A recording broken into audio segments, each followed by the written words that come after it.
माझे जनक छत्रपती शाहू महाराज, महात्मा ज्योतिबा फुले,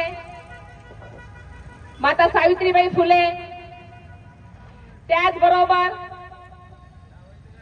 या देशाला ज्यांनी संविधान दिलं, ज्या संविधानामुळे मी या निलंगा नगरीमध्ये शिवाजी चौकातील स्टेजवर थांबून पूर्ण तमाम जनतेला माझा आवाज पोहोचण्याची ज्यांनी मला संधी दिली, असे डॉक्टर बाबासाहेब आंबेडकर, ज्यांच्या जडणघडणीमध्ये संविधान लिहिण्यामध्ये ज्यांना घरातून पाठिंबा लागतो, त्या त्यागमूर्ती रमाबाई, रमाई यांची जयंती साजरी करण्यासाठी हा आम्ही केलेला प्रयत्न आणि या प्रयत्नाला यश देण्यासाठी आपण सर्वजण उपस्थित आहात,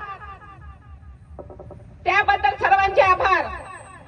तसेच स्टेजवरील मान्यवर, खास करून बीजेपी मधून, भाजपामधून निवडून आलेले खासदार ऍडव्होकेट सुनील दादा गायकवाड सर यांचे मी तर विशेष आभार मानते, कारण माझी ओळख खूप क्षणिक होती. पण एका मुलीला आशीर्वाद द्यावा, मी त्यांच्याकडे शब्द टाकला की दादा मी अशाशी जयंती साजरी करते, मागच्या वर्षीपासून निलंगा येथे माझा प्राण आहे. आतापर्यंत निलंग्यामध्ये रमाईची जयंती फक्त समाज मंदिरामध्ये होते. मी मागच्या वर्षी असा एक प्राण घेतला होता की मी रमाईची जयंती, वंचित बहुजन आघाडीची जिल्हाध्यक्ष आहे, पण त्यागमूर्तीची जयंती आपण एका सार्वजनिक ठिकाणी शिवाजी नगरमध्ये इथे मी साजरी करण्याचा प्रयत्न केलेला आहे.